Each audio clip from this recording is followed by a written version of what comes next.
buenos días. El día de hoy vamos a realizar el examen físico de cabeza y cuello siguiendo el orden de inspección, palpación, percusión y auscultación cuando corresponda. Nuestro objetivo va a ser identificar hallazgos normales y algunas alteraciones clínicas relevantes.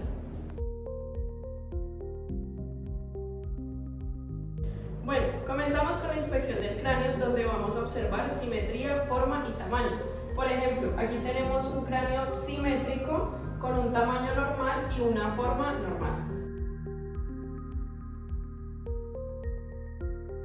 El cráneo es simétrico y proporcional, no hay abultamientos ni depresiones. Luego medimos el índice cefálico con la siguiente fórmula, que indica el diámetro transverso sobre el anteroposterior por 100. Así clasificamos en dolicocefalia, mesocefalia y braquicefalia.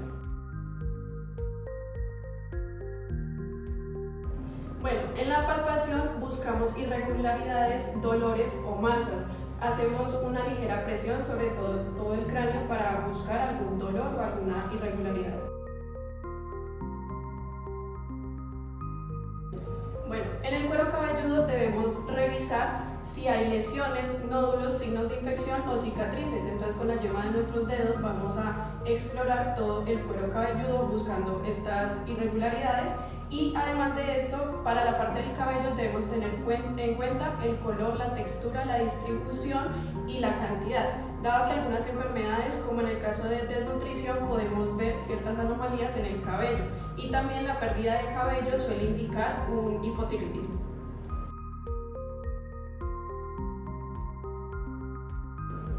Ahora vamos a hablar de la evaluación de cara y expresión facial.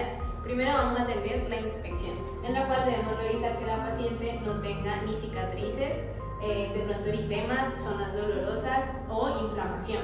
Además de eso hay que revisar la simetría de la cara, que sus cejas sean simétricas en cuanto al nivel, los ojos, la simetría de la nariz y las fosas nasales y la de las comisuras de los labios. Además de eso se evalúa la simetría, por así decirlo, de la elevación de la oreja y la cabeza.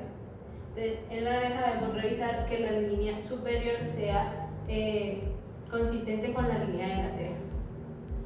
Además de eso, vamos a pasar a los músculos de la mímica facial. Aquí le vamos a pedir al paciente que realice ciertos movimientos para evaluar sobre todo la simetría, ya que esto nos puede indicar si el nervio facial tiene algún daño o no. Entonces, por ejemplo, yo le pido a la paciente que eleve las cejas, y aquí vamos a evaluar si estas se elevan al mismo tiempo o si una se queda más abajo. Vamos a pedirle que arrugue el entrecejo, y a veces se puede diferenciar aquí el signo omega. Además de eso, le voy a pedir que sonría mostrando los dientes, le pido que cierre con fuerza los ojos, y así evalúo los músculos de la mímica facial. Además de eso, hay que evaluar el vello facial que podemos encontrar. Por ejemplo, en las cejas tenemos que evaluar si la cola de las cejas se encuentra presente, ya que si no, este puede ser un signo de hipotiroidismo o de sífilis. Por otra parte, debemos evaluar las pestañas, que estas se encuentren presentes, y de la forma del párpado, ya que si este párpado sufre de un ectropión o entropión, el párpado se puede hacer una eversión o rotación. Entonces las pestañas serían hacia adentro, haciendo un daño en el ojo.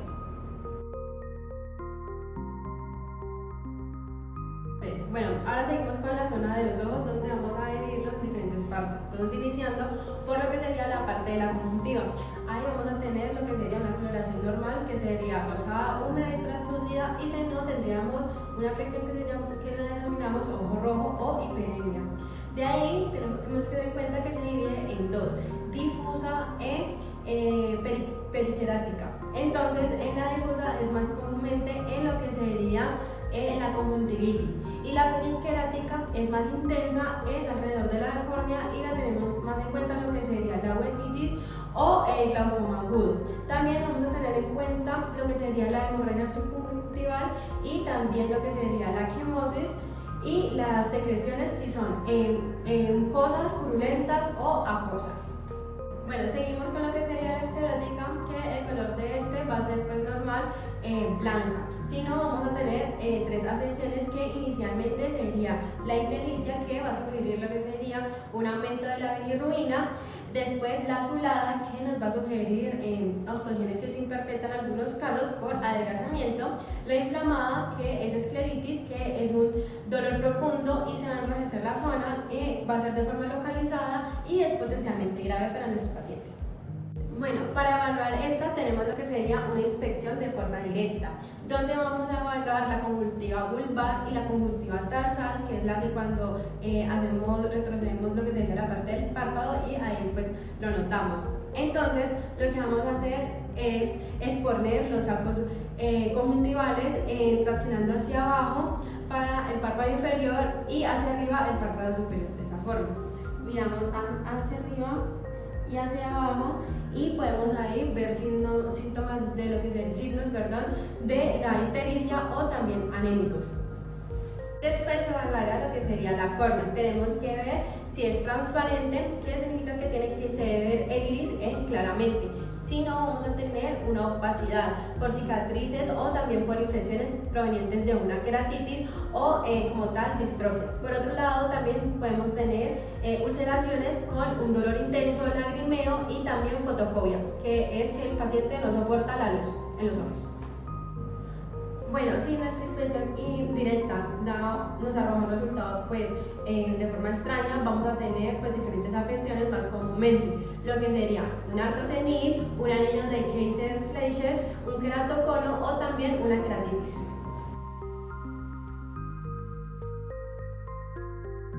Bueno, seguido de eso también en los ojos vamos a evaluar pues, otras formas, que sería la agudeza visual con el test de Elsner.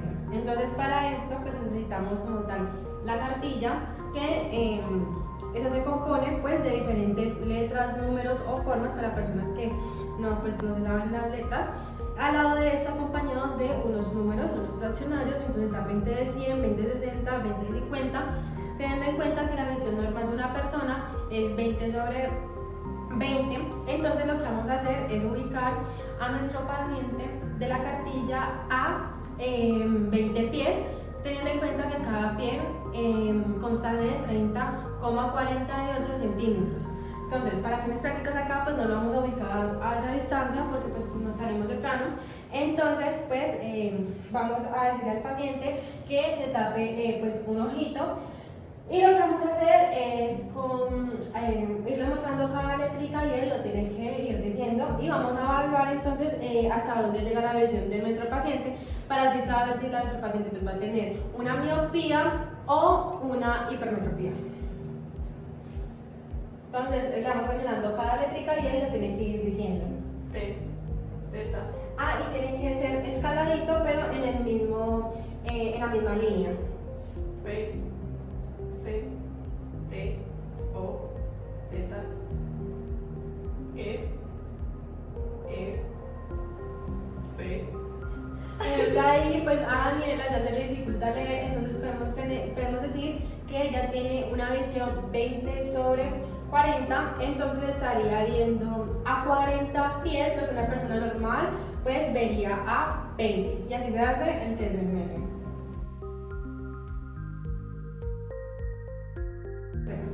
Otra prueba que tenemos es el test de Ishihara, que se utiliza para saber si el paciente tiene algún tipo de alteración como el daltonismo.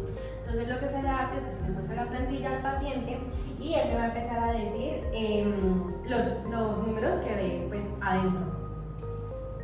7, 13, 16, 8, 12, 9. Entonces a nuestra paciente pues no se le dificulta, pero pues hay otros pacientes que sí no alcanzan a ver bien el número porque lo confunden con el fondo.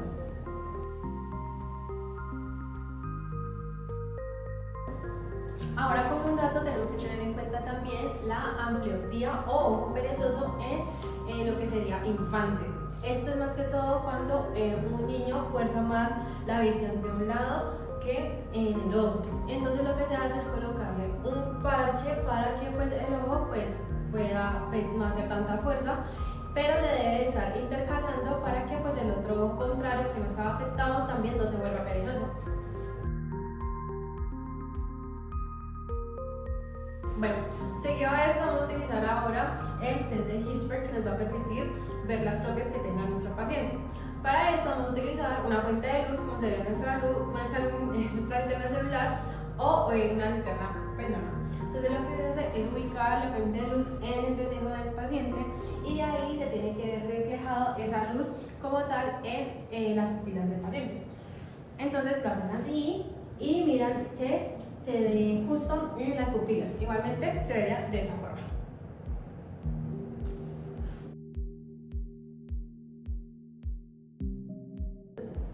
Por otro lado, vamos a tener el test de Cohen-Coe que nos va a permitir ver las fobias que tenga nuestro paciente.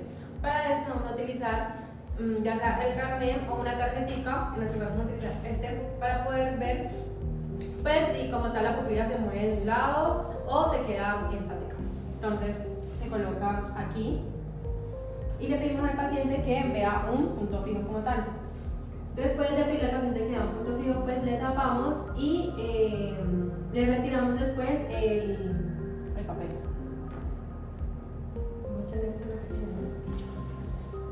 Aquí Natalia olvidó brevemente de qué estaba hablando, así que continuamos con la Natalia del futuro. En ese caso vamos a tener un hallazgo de unas endoforias o una esoforias, que una se va para adentro del ojo o se va para afuera.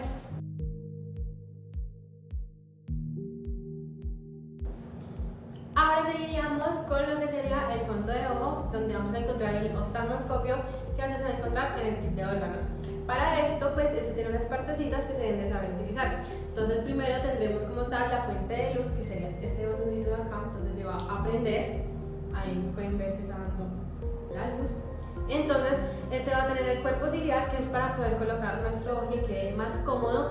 Y este es para poder ubicar en nuestro ojo para poder, pues, ver de manera correcta sin tener ninguna alteración. Acá estarían los diafragmas, que hay diferentes. Entonces miren, está ese que es, con el que se inicia, unos más chiquitos. Hay también este que se utiliza para exámenes cuando se le echa un colorante en el ojo al paciente. Está ese. El azul también para colorantes, y ese es para más que todo ubicar dónde está la lesión. Entonces siempre empezamos con uno mediano para poder, pues, ubicar ya el reflejo que nos va a dar el paciente. Entonces, para eso tenemos que tener en cuenta qué número pues es nuestra visión, para que no veamos borroso a la hora de entrar a lo que sería el ojo. Entonces, para eso un truco es que miren por este huequito que tiene aquí, si pueden ver muy bien lo que sería las huellas digitales. Entonces acomoda a nuestra visión con el jackie. Se sube y este baja. Después de ya tenerlo ubicado, lo que vamos a hacer es irnos ya a nuestro paciente, teniendo en cuenta que se debe coger de la siguiente forma para poder estar subiendo y bajando para, pues, poder verlo bien. Bueno, las estructuras que vamos a encontrar cuando ya hagamos el fondo de ojo van a ser los vasos sanguíneos, la excavación fisiológica, este va a ser más nasal, y hacia temporal vamos a encontrar lo que sería la fobia y la mácula, que esas son mucho más difíciles de ver. Entonces lo más recomendable es que iniciemos viendo solamente los vasos sanguíneos. Para esto la técnica es, pues ya les dije las partecitas, entonces hay que coger el oftalmoscopio así con la manito acá para poder ir regulando. Después de allí lo que vamos a hacer es que con el mismo ojo y la misma mano del paciente, pues vamos a evaluar el mismo ojo para no, pues, incomodar a nuestro paciente. Entonces lo que hacemos es, pues, colocar nuestro ojo en el huequito que hay ahí y con el cuerpo ciliar, y a continuación lo que se va a hacer es subirle un poco el párpado a nuestro paciente y decirle que mire un punto fijo. Después de ahí, entonces colocamos nuestro ojo y ubicamos la luz en lo que sería, pues, el ojo del paciente. Entonces después nos vamos a ir acercando lentamente sin perder el reflejo rojo que, pues, vamos a tener. Y pues nos vamos a acercar, y cuando estemos bien cerca del paciente, lo que se va a hacer es llevarlo un poco más hacia la nariz para poder ver la excavación fisiológica que les nombré y, pues, los vasos sanguíneos.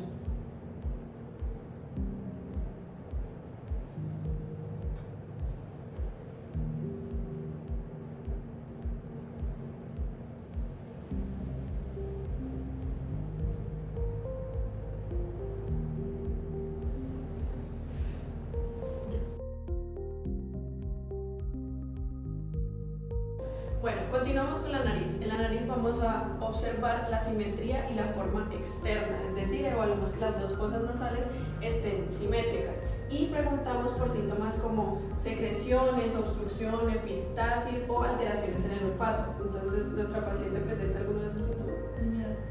Ok. Una vez hayamos preguntado, entonces vamos a proceder con una linterna o un rinoscopio. En este caso, pues vamos a usar la fuente de luz del otoscopio y vamos a inspeccionar la mucosa nasal, es decir, vamos a evaluar que esté rosada, sin secreciones purulentas ni masas. Entonces, levantamos un poco la cabeza del paciente, la punta de la nariz y con la fuente de luz observamos ambas fosas nasales.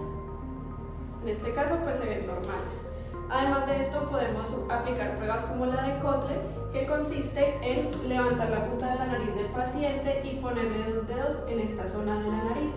Le pedimos que respire hondo y soltamos. Si el paciente refiere que respira mejor así, entonces puede ser un indicativo de obstrucción.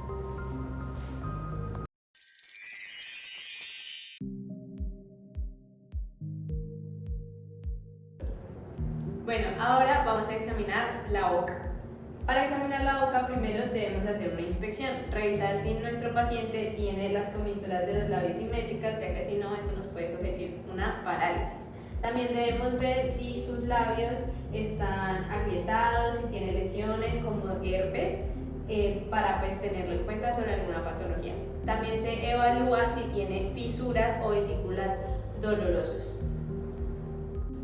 Ahora le pedimos al paciente que abra la boca, por favor, la boca, y le vamos a revisar la dentadura. Hay que ver alteraciones en el esmalte dental o rectación gingival ante cambios térmicos o sabores. Entonces también le preguntamos al paciente si tiene algún dolor pues, referido en los dientes o en las encías. ¿Sí es algún dolor? No. Bueno. Además de eso, hay que evaluar la articulación temporomandibular, en el cual se colocan las manos en la articulación y se le pide al paciente que abra y cierre la boca, y que la mueva hacia los lados. De esta forma podemos encontrar alteraciones como una luxación. Para realizar el examen físico de la boca, lo que debemos hacer es pedirle a nuestro paciente que abra la boca grande, que exponga la lengua y vamos a tomar un bajalenguas. En este momento no tenemos un bajalenguas, pero por bien práctico les voy a mostrar en el otoscopio cómo se coge. Se pone el pulgar abajo y 3 dedos arriba. Esto se va a insertar en el segundo tercio de la lengua del paciente y se va a deprimir levemente hacia abajo.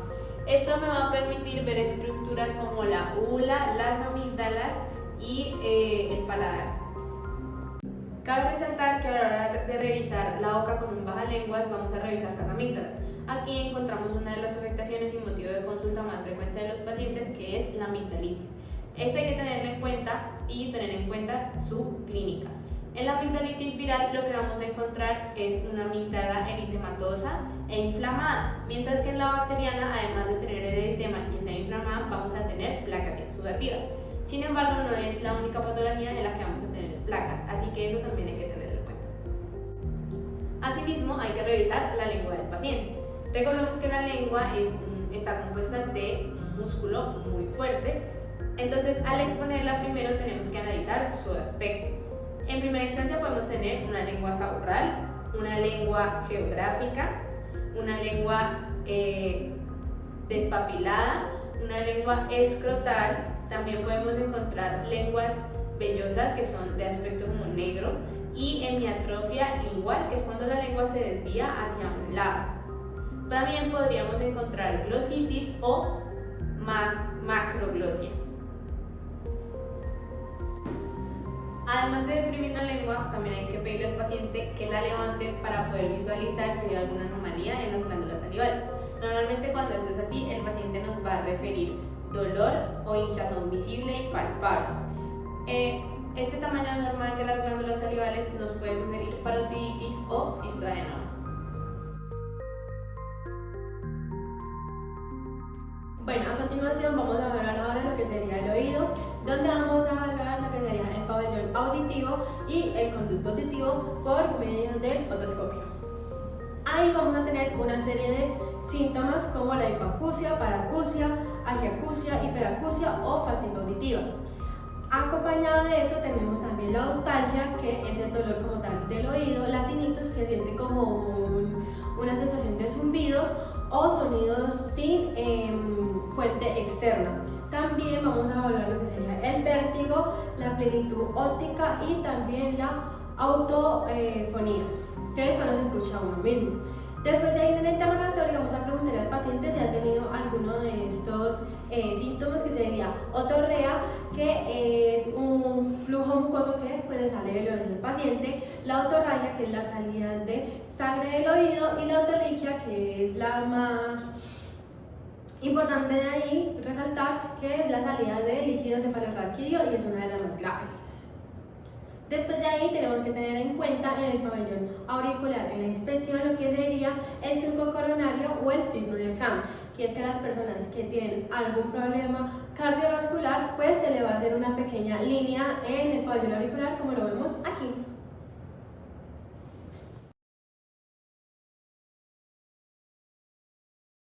Para hacer la otoscopia, lo que vamos a utilizar pues es un otoscopio que va a constar de lo que sería un mango y un cabezal, acompañado pues de esas cositas que son desechables para cada paciente, y acá estaría como tal la fuente de luz. Entonces lo que vamos a evaluar en lo que sería la otoscopia sería el color que tenga la membrana timpánica y también algunas estructuras, como lo sería el ombligo de la membrana timpánica y también la prominencia del martillo. Para el color como tal de la membrana timpánica vamos a tener diferentes tipos. Entonces iniciamos con lo que sería el gris perla, el ámbar también, el azul, el blanco y el rojo. Hay que tener en cuenta que la otoscopia se debe evaluar por regiones, entonces subimos de un lado para otro para así hacer una evaluación completa. Entonces para el paciente lo que tenemos que hacer es prender el otoscopio y vamos a ver el oído por esta parte de acá. Entonces lo que hacemos primero es decirle al paciente que coloque un poquito la cabeza de lado y después con nuestros dedos, con la mano que no estamos utilizando el otoscopio, subimos un poquito el pabellón auricular y ingresamos pues nuestro otoscopio. Después de ahí procedimos a pues, mirar, y después le ingresamos un poco lentamente para que el paciente pues, no sienta molestia.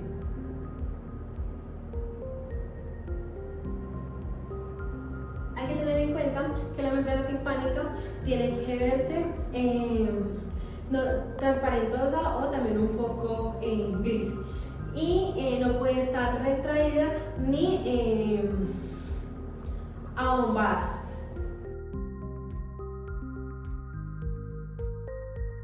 Bueno, ahora pasando a la parte de cuello, pues en primer lugar tenemos la inspección. Debemos observar muy bien el cuello, en la forma, simetría, presencia de masas o de pronto pulsaciones anormales. Entonces, por ejemplo, si el paciente tiene una ingurgitación yugular, sería muy evidente en la zona del cuello del paciente. Siguiendo con la palpación, vamos a explorar las estructuras óseas, los músculos y los ganglios linfáticos. Entonces, debemos hacer una leve presión sobre donde estarían los ganglios linfáticos, y también podemos hacer una leve palpación en el ganglio de Kirchhoff. Además de esto, debemos palpar la tráquea verificando que esté centrada. Entonces, es decir, aquí vamos a tener la tráquea de nuestro paciente y lo movemos un poquito levemente y suave para verificar que está centrada y pues que es un poco móvil. Y además de esto vamos a evaluar la tiroides, la glándula tiroides. Entonces para esto nos ubicamos en la parte de atrás del paciente para realizar la maniobra de Kerbein. Esta maniobra consiste en ubicar los dedos más o menos a la altura del cartílago cricoides, levantar un poco la cabeza del paciente y le pedimos que trague. Al subir, cuando deglute, vamos a sentir la glándula tiroides.